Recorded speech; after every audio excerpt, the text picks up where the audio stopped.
എന്താ ദേവികെ കാണണമെന്ന് പറഞ്ഞത്? അല്ല, ബുദ്ധിമുട്ടായോ കാണണമെന്ന് പറഞ്ഞപ്പോ? എന്ത് ബുദ്ധിമുട്ട്? എനിക്ക് സന്തോഷമല്ലേ ഉള്ളൂ. ഇനി ഞാൻ പറയാൻ പോകുന്ന കാര്യം കേൾക്കുമ്പോ അത്ര സന്തോഷം തോന്നില്ല. എന്താണാവോ? ഞാൻ ഒരുപാട് ആലോചിച്ചു, തലങ്ങും വിലങ്ങും ഒക്കെ. ഈ പറയുന്നത് ശരിയാണോന്നൊന്നും എനിക്കറിയില്ല. പക്ഷെ ഇങ്ങനെ ചെയ്യാതിരുന്ന ഞാനല്ലാതെ മാറും സിദ്ധു. അത് വഞ്ചന നടത്തുന്ന പോലെ പോവും. എനിക്കങ്ങനെ ചെയ്യാൻ പറ്റില്ല സിദ്ധു. പറഞ്ഞോ, ദേവിക പറയുന്ന എന്തും ഞാൻ അനുസരിച്ചോളാം. ഞാനും സുധിയേട്ടനും തമ്മിലുള്ള ബന്ധം എങ്ങനെയുള്ളതാണെന്ന് സിദ്ധുവിന് അറിയാലോ. അതിന്റെ ആഴം, ശക്തി, അതൊന്നും പറഞ്ഞാൽ ആരും വിശ്വസിക്കില്ല. സത്യത്തില് സുധയുടെ മരിച്ചതിന് ശേഷം ഞങ്ങൾ കൂടുതൽ അടുത്തത്. ഓർമ്മകൾ എനിക്ക് തന്ന ബലം, സുരക്ഷിതത്വം. കേൾക്കുന്നവർക്ക് ഇതൊക്കെ ഒരു കെട്ടുകഥയോ ഭ്രാന്തോ ഒക്കെ ആയിട്ട് തോന്നുമായിരിക്കും. പക്ഷെ ഇതെന്റെ അനുഭവം, എന്റെ സത്യം. ഈ മരണാനന്തരം ജീവിതമുണ്ടോ എന്നൊന്നും എനിക്കറിയില്ല. ഉണ്ടായാലും ഇല്ലെങ്കിലും സുധീട്ടനെ മറന്നൊരു ജീവിതം എനിക്ക് കഴിയില്ല സിദ്ധു. അതുകൊണ്ട് ഞാനൊരു റിക്വസ്റ്റ് നടത്തുക, ഒരു അപേക്ഷ. സിദ്ധുനത് അത് ഉൾക്കൊള്ളാൻ പറ്റുമെന്നൊന്നും എനിക്കറിയില്ല. എനിക്ക് ഉൾക്കൊള്ളാൻ പറ്റും. ദേവിക പറയുന്ന അതേ അർത്ഥത്തിൽ മനസ്സിലാക്കാൻ പറ്റുന്നതുകൊണ്ടാണല്ലോ നമ്മൾ തമ്മിൽ അടുത്തതും ദേ ഇപ്പോ ഒന്നാവൻ പോകുന്നതും.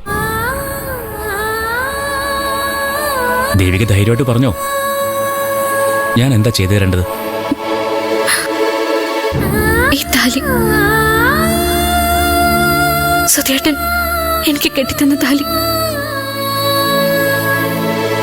ഇത് ഞാൻ അഴിക്കില്ല.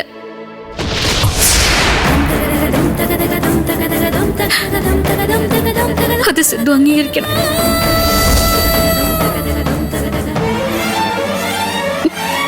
എങ്കിൽ മാത്രമേ കല്യാണം നടക്കൂ.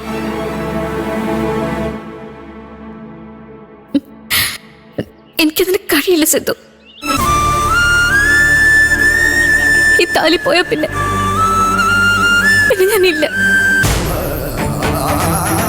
ദയവ് ഇതിന്റെ അവസ്ഥ ഒന്ന് മനസ്സിലാക്കണം.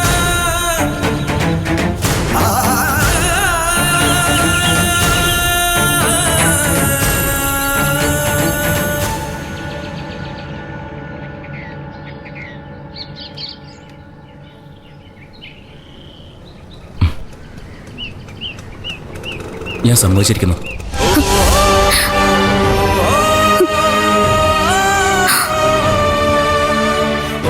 അല്ലെങ്കിലും ആ താലി തന്നെയാ ദേവിക അണിയേണ്ടത്.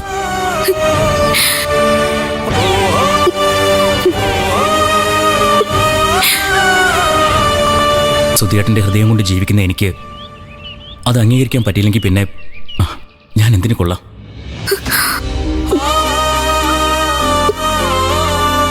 സത്യമാണോ സിദ്ധു പറയുന്നത്? സത്യം. വീട്ടുകാരെ എതിർക്കുമായിരിക്കും, അവരെ പറഞ്ഞ് മനസ്സിലാക്കാൻ ബുദ്ധിമുട്ടുമായിരിക്കും. അതൊക്കെ നമ്മൾ തരണം ചെയ്യും ദേവികെ. ഈ സ്നേഹം എന്ന് പറയുന്നത് ഹൃദയത്തിലല്ലേ ദേവികെ? എന്റെ ഉള്ളിലിരുന്ന് മിടിക്കുന്നത് സുധിയേട്ടന്റെ ഹൃദയമാണെങ്കിൽ ആ ഹൃദയം ഉണ്ടാക്കുന്ന സ്നേഹമാണ് എനിക്ക് ദേവികയോട് തോന്നുന്നതെങ്കിൽ ഈ താലി അണിഞ്ഞുകൊണ്ടായിരിക്കും ദേവിക എന്റെ ജീവിതത്തിലേക്ക് വരുന്നത്.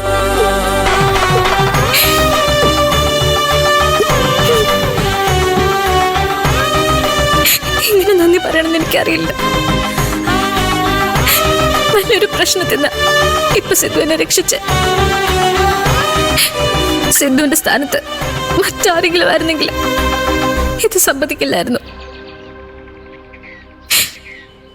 താങ്ക്സ്. ഇന്ന് ഞാൻ ചെല്ലട്ടെ.